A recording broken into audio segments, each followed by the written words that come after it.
గౌరవ శాసనసభ్యులు రాష్ట్ర ప్రభుత్వ సలహాదారులు శ్రీ సుదర్శన్ రెడ్డి గారికి, రాష్ట్ర ప్రభుత్వ అడ్వైజరు మరియు పార్లమెంటు సభ్యులు శ్రీ వేం నరేందర్ రెడ్డి గారికి,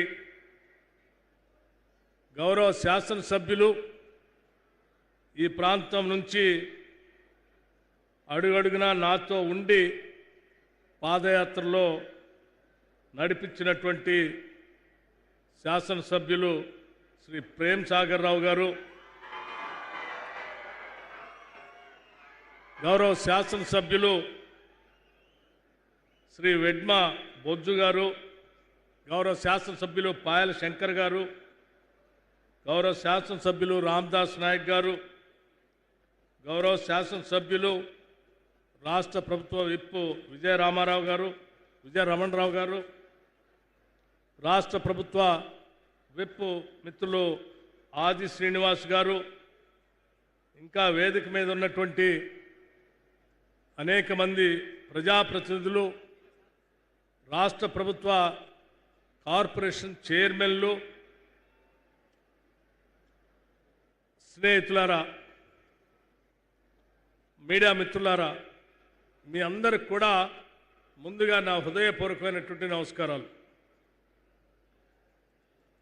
ఈనాటి ఈ ప్రోగ్రాం నా ఆలోచన కాదు. ప్రజాపాలన సంబంధించినటువంటి గ్రామ సభల కార్యక్రమం రాష్ట్ర వ్యాప్తంగా ఇందిరమ్మ ప్రభుత్వం, ప్రజాప్రభుత్వం, ప్రజల కోసం మేము అధికారంలోకి వచ్చిన తర్వాత చేసిన కార్యక్రమాలని అధికారుల ద్వారా 99 రోజుల కార్యక్రమాన్ని నిర్వహిస్తూ రాష్ట్ర ముఖ్యమంత్రి రేవంత్ రెడ్డి గారు నాతో అన్నారు, మనం గ్రామ సభలు నిర్వహిస్తూ ఉన్నాం. ఆనాడు పిప్పిరి నుంచి పీపుల్స్ మార్చ్ పాదయాత్ర అక్కడ నుంచి మొదలుపెట్టి ఖమ్మం వరకు మీరు నడుస్తూ అనేక మందిని కలిసి ఉంటారు, అనేక మందికి హామీలు ఇచ్చి ఉంటారు, అనేక మంది సమస్యలు కూడా విని ఉంటారు. మనం ఇచ్చినటువంటి హామీలు కానీ వారు చెప్పినటువంటి సమస్యలు కానీ తప్పనిసరిగా మనం వాటిని శాంక్షన్ చేసి అమలుపరచాల్సిన బాధ్యత మన పైన ఉన్నది. మీరు పిప్పిరిలో భారీ బహిరంగ సభ ఏర్పాటు చేసి ఆదిలాబాద్ శాసనసభ ఉమ్మడి శాసనసభ నియోజకవర్గంలో పాదయాత్ర సందర్భంగా మీరు ఇచ్చిన హామీలన్నిటికి కూడా మనం అక్కడ శాంక్షన్ చేసి భూమి పూజ చేసి వారందరికీ మనం ఇచ్చినటువంటి హామీలను నిజం చేద్దాం. అదే మనం నిజమైనటువంటి ప్రజాపాలన, ప్రజలకు ఇచ్చేటువంటి పాలన. ఆ ఏర్పాట్లు చూడండి అని చెప్పి వారే నాతో స్వయంగా చెప్పి ఈ సభ ఏర్పాటుకి వారే కారణం. మీ అందరి తరఫున ఉమ్మడి ఆదిలాబాద్ జిల్లాలో ఆనాడు పిప్పిరి నుంచి మన్ను టెండర్లో మొదలుపెట్టినటువంటి ఆ పాదయాత్రలో నాతో పాటు కలిసి నడుస్తూ ఆ పిప్పిరి పాదయాత్రని, పీపుల్స్ మార్చ్ పాదయాత్రను విజయవంతం చేస్తూ ఇక్కడ సమస్యలు చెప్పినటువంటి మీ అందరి సమస్యలు పరిష్కారం చేస్తూ ఈరోజు శాంక్షన్ చేయడమే కాదు, జీవోలన్నీ ఇష్యూ చేసి 1238 కోట్ల రూపాయలతో ఈరోజు ఇక్కడ అన్నిటికి కూడా శంకుస్థాపన చేసినటువంటి సందర్భంలో మీ అందరి తరఫున నేను రాష్ట్ర ముఖ్యమంత్రి రేవంత్ రెడ్డి గారికి ప్రత్యేకంగా ధన్యవాదాలు, కృతజ్ఞతలు కూడా తెలియజేస్తా ఉన్నాను. ఈ సభ ఒక రాజకీయ సభ కాదు. ఈ సభ ఆనాటి ప్రజలతో మేము ఏర్పాటు చేసుకున్నటువంటి మమేకమైనటువంటి అనుబంధం. ఆనాటి ప్రజలకి ఈ పీపుల్స్ గవర్నమెంట్ ఇచ్చినటువంటి హామీలను అమలు చేయటం కోసం ఆత్మీయతతో ఇక్కడ కలిసి వచ్చి మీ అందరి సమక్షంలో శంకుస్థాపన చేసేటువంటి కార్యక్రమం ఇది. రాజకీయ నాయకులు, రాజకీయ పార్టీలు అధికారంలోకి రావటానికి అనేక హామీలు ఇస్తూ ఉంటారు. వారి అధికారంలోకి రావటానికి ప్రజలతో కలిసి చెప్పినటువంటి ప్రతి మాటని నిజం చేస్తామని చెప్పి అధికారంలోకి వచ్చిన తర్వాత మర్చిపోతారు. కానీ ఈనాటి కాంగ్రెస్ ప్రభుత్వం, ఇందిరమ్మ ప్రభుత్వం, రాష్ట్ర ముఖ్యమంత్రి రేవంత్ రెడ్డి గారి నాయకత్వంలో ఉన్నటువంటి ఈ ప్రజా ప్రభుత్వం ఏ ఒక్క మాటను కూడా విస్మరించకుండా మేము పాలకులం కాదు, ప్రజలకి సేవకులం అని చెప్పి పెద్ద ఎత్తున ప్రజా సంక్షేమం కోసం చేస్తున్నటువంటి అనేక కార్యక్రమాలు, ఆ కార్యక్రమాల ద్వారా మాకు వచ్చేటువంటి తృప్తే మేము ఈరోజు అందించేటువంటి పాలనని ఈ సందర్భంగా మీ అందరికీ మనవి చేస్తాను. అధికారం అంటే అది ఒక హోదానో, అధికారం అంటే అందల వెక్కి పెత్తనం చేయటమనో ఆలోచన మా కేబినెట్లో ముఖ్యమంత్రి గారికి కానీ సహచర మంత్రులకు కానీ ఏ ఒక్కరికి లేదు. కాబట్టే కేవలం 2 సంవత్సరాలలో ఆనాటి కాంగ్రెస్ పార్టీ ఆధ్వర్యంలో ఎన్నికల కంటే ముందు ఇచ్చినటువంటి హామీలన్నింటినీ కూడా, గ్యారంటీలన్నింటినీ కూడా దాదాపు 99% ఇచ్చిన గ్యారంటీలన్నింటినీ అమలు చేస్తున్నటువంటి ప్రజాప్రభుత్వం మన ప్రభుత్వాన్ని గుండెల నిండా ధైర్యంగా నేను చెప్పగలుగుతా ఉన్నాను. ఆనాడు ఈ ప్రాంతంలో నడిచినప్పుడు ఇల్లు లేని పేదవాళ్ళు కలిసి ఇల్లు కావాలని 10 సంవత్సరాల నుంచి గోడు వెళ్ళబుచ్చుకున్నాం, మాకు ఇల్లు రావట్లేదని అంటే ఆనాడు భారీ బహిరంగ సభలతో ఆనాటి రాష్ట్ర కాంగ్రెస్ కమిటీ అధ్యక్షుడిగా రేవంత్ రెడ్డి గారు ఒక పక్కన పీపుల్స్ మార్చి పాదయాత్రతో ఇంకో పక్కన సిఎల్పి లీడర్గా నేను ఇచ్చినటువంటి ఏ ఒక్క హామీని మర్చిపోకుండా అమలు చేయాలనేటువంటి ఆలోచనతోనే 22,500 కోట్ల రూపాయలు ఖర్చు అవుతున్నప్పటికి కూడా పేదవాళ్లకి ప్రతి శాసనసభ నియోజకవర్గంలో 3,500 ఇళ్లని, 4,50,000 ఇళ్లని ఒకటేసారి శాంక్షన్ చేసి పేదల పక్షాన ఈ రాష్ట్ర ప్రభుత్వానికి ఉన్న చిత్తశుద్ధిని నిరూపించినటువంటి ప్రభుత్వం ఇది. ఆలోచన చేయండి.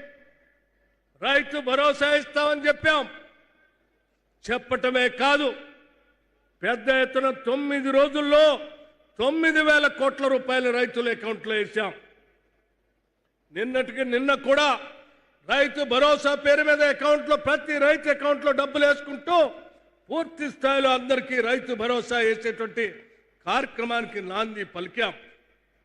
అట్లాగే 200 యూనిట్ల ఉచిత కరెంటు ఇస్తామని చెప్పి పెద్ద ఎత్తున 52 లక్షల కుటుంబాలకి ఈరోజు రాష్ట్రంలో ఉచిత కరెంటు ఇస్తా ఉన్నాం.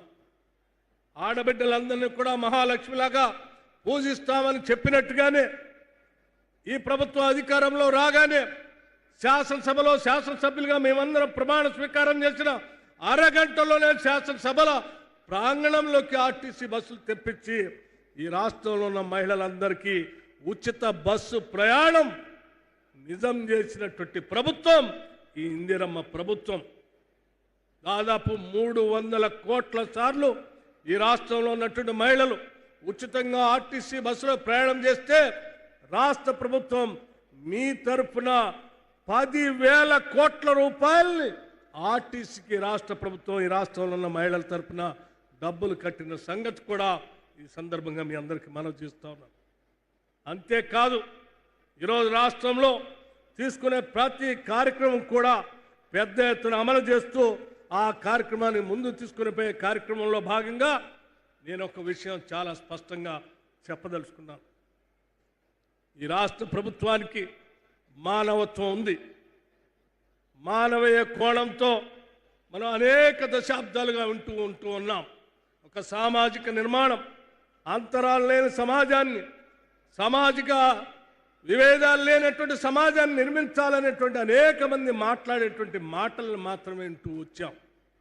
కానీ ఈనాటి ప్రభుత్వం ఈరోజు మీ అందరి సమక్షంలో ఇవాళ శంకుస్థాపన ఫలకాలను ఇక్కడ వేసినటువంటి young India integrated residential school ఒక్కసారి ఆలోచన చేయండి. ఇది వినటానికి ఒక స్కూల్ లాగానే మీరు వింటూ ఉండొచ్చు, కానీ సామాజిక అంతరాలు లేనటువంటి ఒక సమాజాన్ని నిర్మించాలని విద్యాశాఖ చూస్తున్నటువంటి రాష్ట్ర ముఖ్యమంత్రి రేవంత్ రెడ్డి గారు ఒక ఆలోచన చేశారు. 200 కోట్ల రూపాయలతో కనీసం 20 నుంచి 25 ఎకరాల ప్రాంగణానికి తగ్గకుండా ప్రపంచంలో ఉన్నటువంటి అన్ని వసతులతో ఇంటర్నేషనల్ స్టాండర్డ్స్లో మన రాష్ట్రంలో పుట్టినటువంటి బిడ్డలకు కూడా అన్ని వర్గాల వాళ్ళు ఒకటే ప్రాంగణంలో చదువుకోవాలి. చిన్ననాటి నుంచే ఒక వసుదైక కుటుంబంగా సమాజంలో అంతరాలు లేని విధంగా ఎదగాలనే ఉన్నతమైనటువంటి ఆలోచనతో ఈ రాష్ట్రంలో దాదాపు 100 స్కూళ్ళని, ఈ రాష్ట్రంలో 100 రెసిడెన్షియల్ స్కూల్ని, యంగ్ ఇండియా ఇంటిగ్రేటెడ్ రెసిడెన్షియల్ స్కూల్స్ని శాంక్షన్ చేసినటువంటి ఘనమైన చరిత్ర ఈ రాష్ట్ర ప్రభుత్వానికి. బహుశా ఈ దేశంలో ఏ రాష్ట్రంలో కూడా ఇటువంటి విధానం లేదు. ఈరోజు 3 schools, young India integrated residential schools ఇక్కడ శంకుస్థాపన చేశాం. ఇటువంటి స్కూల్స్లో చదువుకున్నటువంటి బిడ్డలు అక్కడ అంతరాలు లేనటువంటి సమాజాన్ని చూస్తారు. ఒక మరో ప్రపంచాన్ని నిర్మించడం కోసం ఒక ఉన్నతమైనటువంటి ఆలోచనతో ఈ రాష్ట్ర ప్రభుత్వం ముందుకు పోతుందని చెప్పడం కోసం నేను ఉదాహరణగా చెప్తాను. అంతేకాదు, వాటితో పాటు ఈరోజు పెద్ద ఎత్తున ఈ రాష్ట్ర ప్రభుత్వం ఈ సంవత్సరంలో పెట్టినటువంటి కొన్ని పథకాలు కూడా చూస్తే నిజంగా అనేక రాష్ట్రాల్లో ఉన్నటువంటి నాయకులు, ప్రభుత్వాలు ఫోన్లు చేసి అడుగుతూ ఉన్నారు, ఎలా చేయగలుగుతున్నారు మీరని. ఈరోజు మనం గతంలో చూసాం, 2014 నుంచి 18 ప్రాంతంలో అనేక మంది రైతాంగ సోదరులు ఆత్మహత్యలు చేసుకుంటే వాళ్ళకి ₹1,00,000 చనిపోయిన కుటుంబానికి ఇస్తామంటే ఆ ₹1,00,000 కోసం తిరిగిన కుటుంబాలు చూసాం. ఆలోచన చేసింది ఈ ప్రభుత్వం. ముఖ్యమంత్రి గారు ఒక ఆలోచన చేసి, అన్న మనం ఈ రాష్ట్రంలో పుట్టడం మన వాళ్ళ అదృష్టంగా భావించాలి, ఈ రాష్ట్రంలో పెరగటం మన కుటుంబాల అదృష్టంగా భావించాలి. ఈ రాష్ట్రంలో పుట్టిన ప్రతి కుటుంబం కూడా నేను నిర్భయంగా ఈ రాష్ట్రంలో బతకగలుగుతున్నాను, ఒక భరోసాతో కూడినటువంటి ఒక ధైర్యాన్ని ప్రతి కుటుంబానికి ఇచ్చేటట్టుగా మనం ఒక పథకాన్ని తీసుకొని రావాలని చెప్పి ఈరోజు ఇందిరమ్మ ఆత్మీయ భరోసాని, దురదృష్టవశాత్తు ఒక కుటుంబంలో ఏదైనా ఆ కుటుంబ యజమానికి ఏదైనా జరిగితే ఆ కుటుంబం తలకిందులు కాకుండా ఉండటం కోసం ప్రతి కుటుంబం, రాష్ట్రంలో ఉన్న అన్ని కుటుంబాలకి 5 లక్షల రూపాయలతో ఇందిరమ్మ బీమా పథకాన్ని ప్రవేశపెట్టిన ఏకైక ప్రభుత్వం ఈ దేశంలో ఏదైనా ఉందంటే అది మన ప్రభుత్వం. ఆలోచించేయండి. చిన్నప్పటి నుంచి చూస్తూ ఉన్నాం, ఆదిలాబాద్ లాంటి జిల్లాలో పిల్లలు చదువుకోవటానికి పాఠశాల పోవాలంటే అర్ధాకలతో వెళ్ళటమో, కడుపుతో పాఠశాలకు వెళితే ఆ చెప్పేటువంటి పాఠాలు తలకెక్కక ఇబ్బంది పడటం చూసినటువంటి ఆలోచనలు గ్రామీణ ప్రాంతం నుంచి వచ్చినటువంటి వ్యక్తిగా, విద్యాశాఖను చూస్తున్నటువంటి ముఖ్యమంత్రిగా ఒక ఆలోచన చెప్పారు. ఈ రాష్ట్రంలో ఏ పేదవాడు కానీ ఏ బిడ్డ కూడా కడుపుతో పాఠశాలకు వెళ్ళటానికి వీల్లేదు, పాఠశాల వినటానికి వీల్లేదు. ముందుగా పాఠశాలకు వచ్చిన తర్వాత ప్రభుత్వ పాఠశాలలో చదివేటువంటి ప్రతి బిడ్డకి ఉదయాన్నే అల్పాహారం ఇచ్చి, అల్పాహారంతో పాటు ఒక గ్లాస్ పాలు కానీ, మిగతా 3 రోజులు ఒక గ్లాసు రాగి జావ కానీ ఇచ్చి ఒక పోషక ఆహారాలతో కూడినటువంటి విద్యార్థులకి మనం పాఠశాలలో విద్యాబుద్ధులు నేర్పితే ఆ విద్యార్థి ప్రపంచంతో పోటీ పడతాడు. అక్షరాన్నే ఒక ఆయుధంగా మార్చుకొని తన కుటుంబమే కాదు ఈ సమాజాన్ని కూడా పైకి తీసుకొని వస్తాడు. అటువంటి అక్షరాన్ని మనం ప్రతి రాష్ట్రంలో పుట్టిన ప్రతి బిడ్డకి ఒక ఆయుధంగా అందిద్దాం. దానికోసం ఎన్ని వేల కోట్లైనా పర్వాలేదు మనం పెడదామని చెప్పి ఈరోజు అటువంటి పథకాన్ని మనం ఈ రాష్ట్రంలో పెట్టాం. ఆలోచన చేయండి. నేను మీ అందరికీ ఎండలో ఇంత దూరం నుంచి ఎంతో ప్రేమతో వచ్చారు. మీరు వచ్చిన మీ అందరికీ నేను ధన్యవాదాలు చెప్తూనే ఒక మాట మాత్రం చాలా స్పష్టంగా చెప్పదలుచుకున్నాం. ముఖ్యమంత్రి గారు కానీ, నేను కానీ, మా క్యాబినెట్లో ఉన్నటువంటి సహచర మంత్రులు కానీ మేమందరం ఇటువంటి గ్రామీణ ప్రాంతాల నుంచి వచ్చినటువంటి వాళ్ళు, ఖాళీ కడుపు అర్ధాకలితో ఉన్నటువంటి బిడ్డల పరిస్థితి, ఆయా రైతు కుటుంబాల పరిస్థితి, పేదవాళ్ళ పరిస్థితి తెలిసినటువంటి వాళ్ళు. అందుకే మేము ఒక స్పష్టంగా ఈ రాష్ట్ర ప్రజలకు ఒక మాట చెప్పదలుచుకున్నాం. మేము ఈరోజు ఈ పాలన ప్రజాపాలనగా ఉండాలని, ప్రజాపాలనగానే ఈ రాష్ట్రంలో ఈరోజు పాలన సాగాలని చాలా బలంగా నిర్ణయం తీసుకుని ముందుకు పోతా ఉన్నాం. ప్రజల ఆలోచనే మా విధానం, ప్రజల అవసరాలే మా ఎజెండా. ప్రజల యొక్క అవసరాలు తీరుస్తూ ఈ రాష్ట్రాన్ని ఈ దేశంలో ఉన్నటువంటి రాష్ట్రాలతో కాదు, ప్రపంచంలో ఉన్నటువంటి అనేక దేశాలతో, అభివృద్ధి చెందిన దేశాలతో పోటీ పడే స్థాయిలో ఈ రాష్ట్రాన్ని ముందుకు తీసుకొని పోవాలనేటువంటి ఆలోచనే తప్ప మాకెవ్వరికీ వ్యక్తిగతమైనటువంటి అజెండాలు లేవు.